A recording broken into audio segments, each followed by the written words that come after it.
Pemirsa, Menteri Pemberdayaan Perempuan dan Pelindungan Anak Arifah Fauzi memberikan klarifikasi terkait permintaan agar gerbong khusus perempuan di KRL dipindah ke tengah, bukan di paling belakang dan depan. Arifah mengatakan tak bermaksud untuk mengabaikan keselamatan para penumpang lainnya. Arifah juga menyadari dalam kondisi duka seperti ini fokus utama adalah keselamatan dan penanganan korban seperti empati kepada keluarga.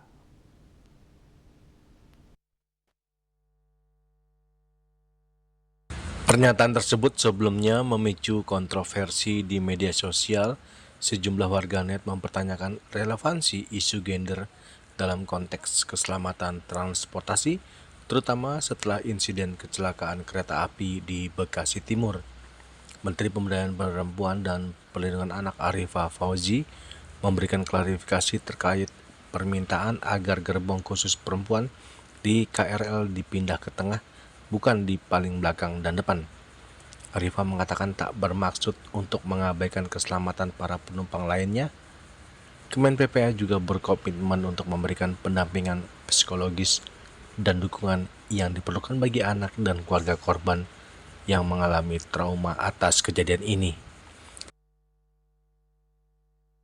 Pertama-tama, saya menyampaikan duka cita yang mendalam atas insiden kecelakaan kereta yang telah menimbulkan korban jiwa dan luka-luka. Hati dan doa kami bersama seluruh korban beserta keluarga yang ditinggalkan.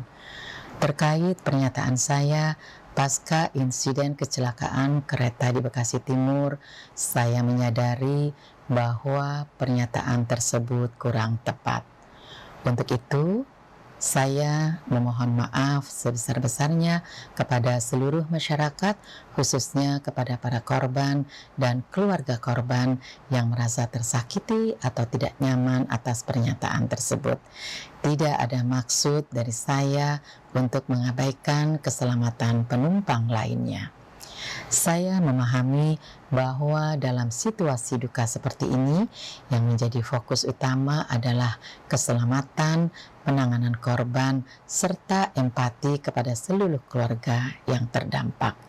Kita semua sepakat bahwa keselamatan seluruh masyarakat adalah prioritas nomor 1, baik perempuan maupun laki-laki. Saat ini, prioritas utama pemerintah adalah memastikan penanganan terbaik bagi seluruh korban, baik yang meninggal dunia maupun yang mengalami luka-luka. Sesuai arahan Bapak Presiden, seluruh proses penanganan dilakukan secara cepat, adil, dan menyeluruh. Kementerian PPPA hadir untuk memastikan hak korban dan anak-anak yang ditinggalkan orang tuanya dalam tragedi ini tidak terabaikan. Kami sangat berduka atas jatuhnya korban jiwa dalam peristiwa ini.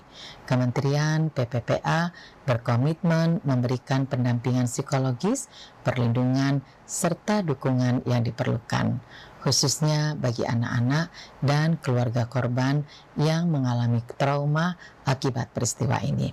Mari kita bersama-sama memusatkan perhatian pada penanganan korban, doa, serta upaya perbaikan sistem keselamatan transportasi publik agar tragedi serupa tidak kembali terjadi.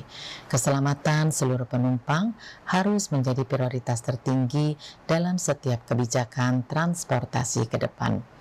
Terima kasih. Semoga Allah SWT memberikan kekuatan, ketabahan. Dari Jakarta, Julius Wate dan Ketut Sumadiasa melaporkan.